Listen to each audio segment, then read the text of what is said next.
make financial contributions, make donations, American Cancer Society. If you can't, try to make some fundraisers, get creative with that. There's so many ways to do that. Hey guys, Christina Garibaldi here, and I'm so excited because I am talking to Cameron Mathison. Cameron, how are you?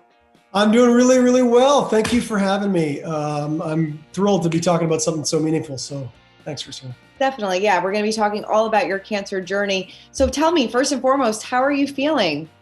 I am feeling great. Like I'm feeling like it's nuts. So the date right now, it's almost exactly 1 year since I had my cancer surgery, removing part of my right kidney. And I can't even believe how good I feel. I feel strong. My immune system is coming back, and just super, super grateful, full energy, and getting tests done and everything. And I'm doing really well. I mean, kind of describe what your battle was like. I mean, how did you find out? Did you have any symptoms? Kind of walk us through that. Yeah, it's interesting. So renal cell carcinoma doesn't typically have a lot of obvious symptoms. Sometimes there's sort of like secondary symptoms that you can really kind of pay attention to. But if the tumor gets really big, then you'll have some pain in your lower back, or where your kidney is. But that was not the case with me. It was about a 4 centimeter tumor, which for renal cell carcinoma is pretty, maybe on the larger side, but not like crazy big. So this is a very slow growing cancer. So I probably had this, they think, 8 to 10 years, maybe longer. They're not really totally sure.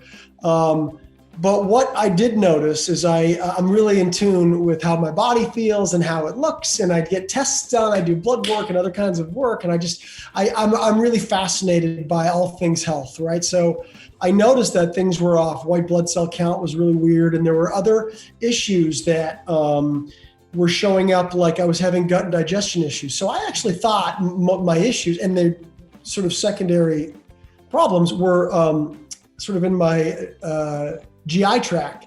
And I thought maybe there was something going on there. And I'd asked my doctors and got tests back, and they're like, no, let's try this diet. Let's try this. I tried Western doctors. I tried more, Eastern philosophy and more functional medicine. And eventually I kept sort of insisting or asking about an MRI, and they're like, you don't need it. You don't need it. And eventually I insisted upon it. And then they did the MRI on the abdomen area, because that's where I thought it was. And they said, well, I guess the good news is your GI is okay, but you've got a tumor on your right kidney. And they found the kidney before it spread into my lymph nodes and other areas. And very, very grateful. I mean, what was that moment like when the doctor told you, yes, this is cancer? I'm sure that's not what you were expecting, because for somebody that's been living such a healthy, clean lifestyle, that's probably the last thing that was on your mind. Yeah. So when I got the call, it was the same day as the MRI. So typically that's a little bit of a red flag. Like, it was about maybe about 6 hours after the MRI. And generally that's, when I saw the call come up on my phone, I was like, oh no, that's not good. But then that moment, like we talked about a little bit, it's and I'm sure people can relate. It almost felt like everything. So like my peripheral vision, everything kind of went blurry. Time slowed down. Everything got quiet. I was at a place where people were playing volleyball and it was noisy, but it was just like slow down, silence, racing in my head. Like, what does this mean? Well, I don't know. I didn't know a kidney cancer. I didn't know if it was a death sentence. I know, I didn't know anything. Thought about my kids immediately. Like, oh my gosh, how am I going to, all these things. It's everything that people say in that moment when you get a diagnosis like that. And I'm a pretty optimistic and sort of glass half full guy. But it was tough in that moment. Yeah. And I mean, I can't imagine tough for you in that moment. And then I'm sure telling your family is a whole other thing, because that's got to just be probably one of the hardest things that you'd probably ever do. Yeah. I think it was. I think telling my wife was difficult emotionally. I couldn't get the words out. Like tears were coming up, and fear, it was just really fear-based. And I went right into my car and I called her, asked if the kids were in the car with her, because she, was on speaker. Mm-hmm. And then I told her, and her first reaction was, we got this, we're going to beat it. Like initially, because she could obviously hear that I was pretty, it's hard for me even to relive it, even talking to you. Like right, yeah. No, I'm really emotional about it. Like, I don't want to get emotional.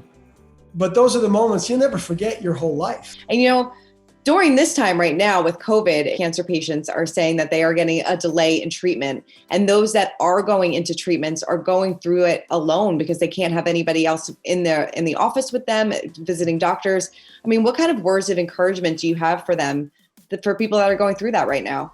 Yeah, well, first of all, like I'm thinking about you every single morning. I do a little meditation practice. I'm thinking about you guys. It is a totally different animal right now, considering what's going on in the world.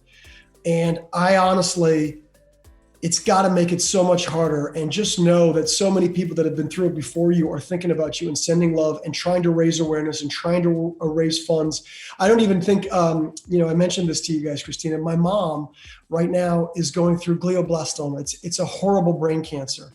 She was diagnosed in February, so right before COVID hit, and has been going through what so many others are going through right now, trying to get tests on an MRI and trying to get chemo and radiation and treatment and surgeries.